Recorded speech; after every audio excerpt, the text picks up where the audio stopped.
హరి ఓం. అందరికీ నమస్కారం. ఇక్కడ వేయించేసిన అతిథులందరికీ, పెద్దలందరికీ నా నమస్కారం. చాలా చూడముచ్చటగా ఉంది సభల కార్యక్రమము.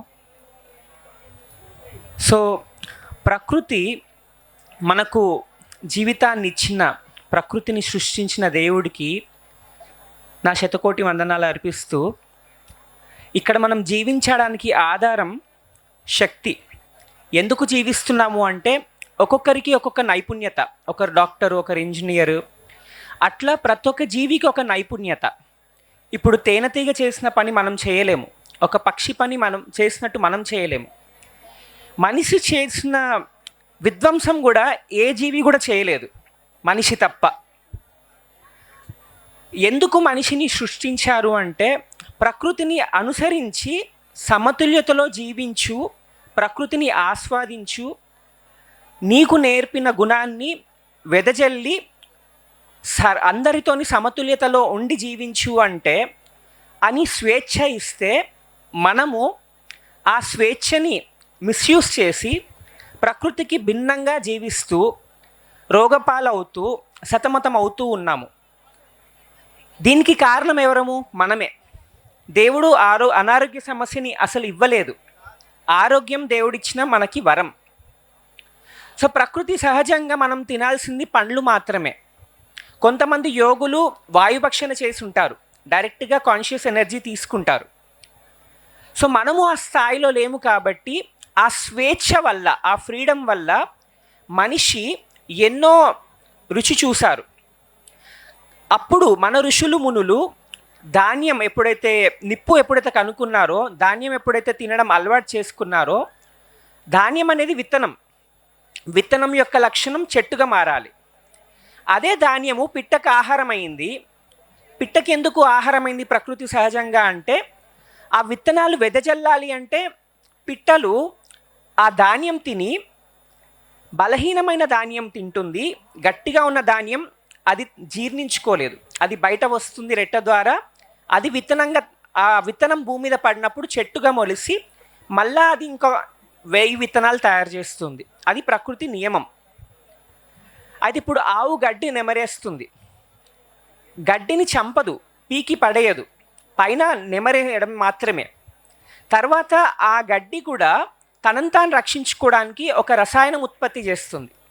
అదే మనం ఆవుకి గడ్డి వేయాలి అంటే దాన్ని అప్రూట్ చేస్తాం, చంపేస్తాం. కానీ ప్రకృతి సహజంగా జీవించాలి అంటే ఒక ఆవు కూడా ఒక గడ్డి పూసని కూడా మర్యాద ఇస్తుంది, ఎంత కావాలో అంతే తీసుకుంటుంది. అటు గడ్డి పూస కూడా తనను తాను రక్షించుకోవడానికి ఒక రసాయనం ఇస్తుంది. మళ్ళీ ఎందుకు ఆవుకి అది ఆహారం అయింది అంటే ఎక్స్చేంజ్. ఏది కూడా ప్రకృతిలో ఫ్రీ లేదు. నేను ఒకటి ఇస్తున్నాను, ప్రకృతి నాకు ఇంకొకటి ఇస్తుంది. మనం గాలి తీసుకుంటున్నాము, చెట్టు ఇస్తుంది, ఆక్సిజన్ ఇస్తుంది. మనం కార్బన్ డైఆక్సైడ్ వదిలేసేది చెట్టు తీసుకుంటుంది. సో మనం ఎప్పుడైనా ఏదైనా తీసుకోవాలి అంటే ముందు ఇవ్వడం నేర్చుకోవాలి. ఏమి ఇవ్వడం నేర్చుకోవాలి? ప్రతి ఒక్కరికి ఒక నైపుణ్యత ఉంటుంది, ఒక కేపబిలిటీ ఉంటుంది, దాన్ని వ్యక్తపరచాలి. అప్పుడు మొత్తం సమాజం మీకు ఇస్తుంది. సో అట్లా మనకి ఈ భూమి మీద శక్తి వచ్చేది సూర్యకిరణాల నుంచి, చంద్రకిరణాల నుంచి. సూర్యుడికి చంద్రుడికి ఎక్కడికి వెళ్ళి వస్తుంది అంటే మొత్తం బ్రహ్మాండం నుంచి. అంటే ప్రతి ఒక్క నక్షత్రం ఒక్కొక్క ఫ్రీక్వెన్సీ రేడియేట్ చేస్తుంది. ఒక నక్షత్రం కాల్షియం తరంగంని, ఇంకొక నక్షత్రం మెగ్నీషియం తరంగాన్ని. అంటే మనకు సైన్స్లో ఉన్న పీరియాడిక్ టేబుల్లో ఉన్న రసాయనాలన్నీ కూడా ఒక్కొక్క నక్షత్రం వెదజల్లుతుంది. అవన్నీ కూడా సూర్యుడు నవగ్రహాధిపతి. మస్క్యులైన్ అంటే పురుష లక్షణాలున్న శక్తి అంతా కూడా సూర్యుని ద్వారా. చంద్రుడు నక్షత్రాధిపతి. స్త్రీతత్వం ఉన్న గుణాలు అన్నీ, ఆ ఫ్రీక్వెన్సీస్ అన్నీ చంద్రుడి ద్వారా భూమి మీదకి వస్తాయి. మనకి గ్రోత్ ఫ్యాక్టర్ అనేది చంద్రకిరణాల వల్ల. అంటే మనకి వేలు పెరగాలన్నా, గోరు పెరగాలన్నా, జుట్టు పెరగాలన్నా, సెల్స్ గ్రో కావాలన్నా రాత్రి చంద్రకిరణాల వల్ల గ్రోత్ అవుతుంది. సూర్యకిరణాల వల్ల మనకి శక్తి వస్తుంది, మెటబాలిజం.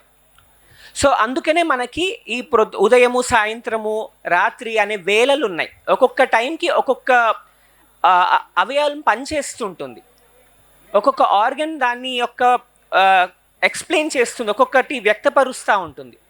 సో ఇవన్నిటి కారణం వల్ల మనకి ఆహారం దొరుకుతుంది. సో భూమి మీద సూర్యకిరణాల ద్వారా వచ్చే కిరణాలు ఒక్క చెట్టు అన్నీ తీసుకోలేదు. ఒక చెట్టు కాల్షియం అబ్జార్బ్ చేసుకుంటుంది, ఇంకో చెట్టు ఇంకొకటి అబ్జార్బ్ చేసుకుంటుంది. ఎందుకు అంటే సమతుల్యతలో ఉండడానికి.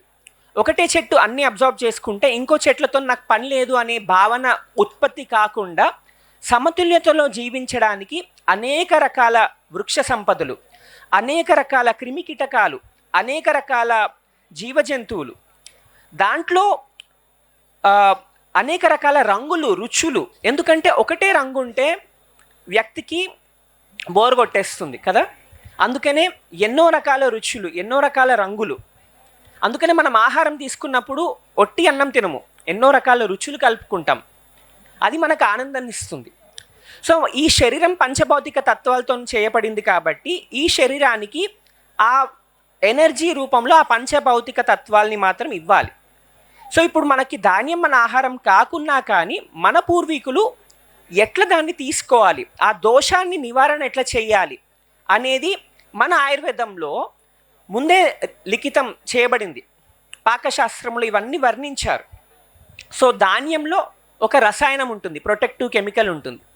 సో ఆ ధాన్యాన్ని ఎప్పుడు హార్వెస్ట్ చేయాలి, పంట పండించడమే కాదు దాన్ని ఎప్పుడూ కోత కొయ్యాలి, తర్వాత దాన్ని 8 నెలలు పెట్టాలి, తర్వాత అది ధాన్యం తయారవుతుంది. అది వడ్లు దంచుకొని ఆ బియ్యాన్ని మనము వండుకుంటాం.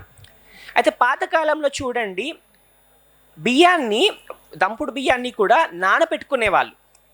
8 గంటలన్నా నానబెట్టుకునేవాళ్ళు. నానబెట్టినప్పుడు ఆ దోష నివారణ అవుతుంది, దాంట్లో మైక్రోబియల్ యాక్టివిటీ జాగృతమవుతుంది. దాంట్లో కలి వేసేవాళ్ళు, ఆ మైక్రోబియల్ యాక్టివిటీ వేసేవాళ్ళు ఆ దోష నివారణ కోసం. తర్వాత నీళ్ళు ఎసరికి పెట్టి వండేవాళ్ళు.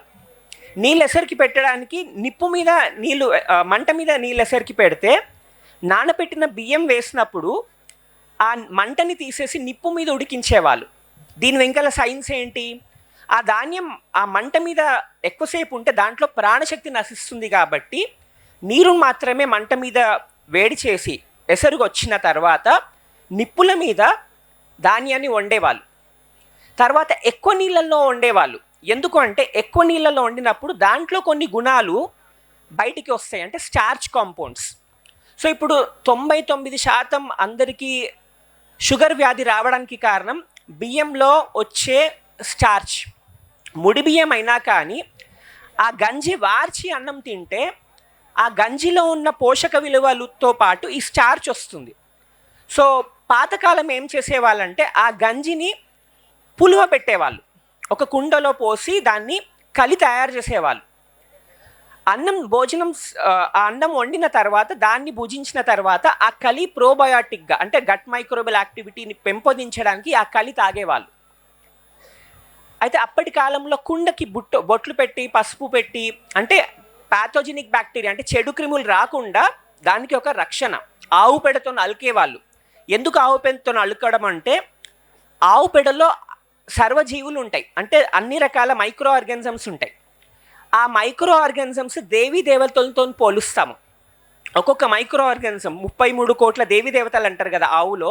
అవన్నీ కూడా మనకు సూక్ష్మజీవం అంటే ఏంది, ఒక జీవము సూక్ష్మాది రూపంలో. సో ఒక దైవీ శక్తి కూడా సూక్ష్మజీవంలో అక్కడ మైక్రోబ్స్ రూపంలో ఉంటాయి. అదే చెడు క్రిములు ప్యాథోజెనిక్ బ్యాక్టీరియా అంటాం.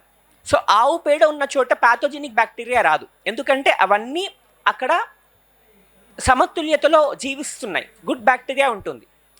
సో అటువంటి ఆవు పేడతో అలికిన మన వంటశాల మన విజయరామ్ గారి ఇంట్లో చూస్తే మొత్తం ఆవు పేడతోనే అలుక్కున్నారు.